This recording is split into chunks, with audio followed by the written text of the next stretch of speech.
আমরা প্রধানমন্ত্রীর ক্ষমতার ক্ষেত্রে আমরা বলেছি যে 2 বারের বেশি প্রধানমন্ত্রী হতে পারবে না, টার্ম লিমিট থাকবে 2 বার সর্বোচ্চ। রাষ্ট্রপতি এবং প্রধানমন্ত্রী উভয়ের ক্ষেত্রেই যিনি একবার প্রধানমন্ত্রী হয়েছেন তিনি রাষ্ট্রপতি হতে পারবেন না পরবর্তীতে।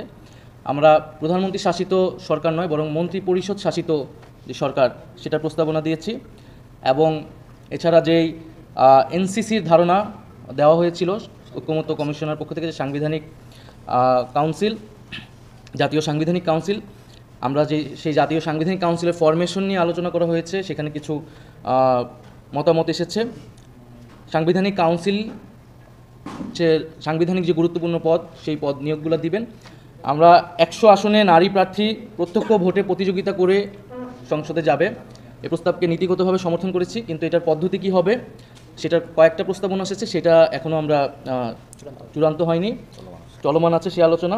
রাষ্ট্রপতি নির্বাচনের ক্ষেত্রে ইলেকটোরাল কলেজের মাধ্যমে রাষ্ট্রপতি নির্বাচন, সেটার একটা ধারণা দেওয়া হয়েছে। নিম্নকক্ষ, উচ্চকক্ষ, জেলা সমন্বয় কাউন্সিল, স্থানীয় জনপ্রতিনিধি, এদের মাধ্যমে একটা ইলেকটোরাল কলেজ করে সেখান থেকে রাষ্ট্রপতি নির্বাচন।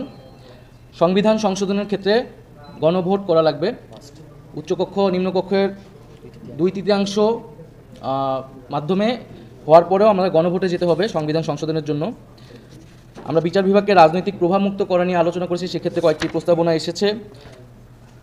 আলাদা সচিবালয় করা, বিচার বিভাগের জন্য আর্থিক স্বাধীনতা দেওয়া এবং বিভাগীয় বেঞ্চ তৈরি করা, জ্যেষ্ঠতার ভিত্তিতে সুপ্রিম জুডিশিয়াল কাউন্সিলের মাধ্যমে প্রধান বিচারপতি নিয়োগ করা এবং সেক্ষেত্রে উচ্চকক্ষের মতামত নেওয়া যায় কিনা সে বিষয়ে আমরা আলোচনা করেছি।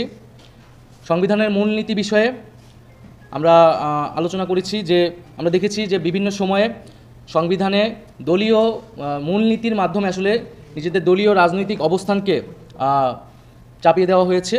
ফলে আসলে আমরা সংবিধানে মূলনীতির প্রয়োজন আছে কিনা সেই প্রশ্ন রেখেছি, যে এই মূলনীতির কাঠামোর বাইরে আমরা অন্য কোনো কাঠামো ভাবতে পারি কিনা। এবং আমাদের সংবিধানে যে গণপ্রজাতন্ত্রী এবং গণতান্ত্রিক রাষ্ট্রের কথা বলা থাকে, মৌলিক অধিকারগুলোর কথা বলা থাকে, সেক্ষেত্রে আলাদা করে মূলনীতির প্রয়োজন আছে কিনা।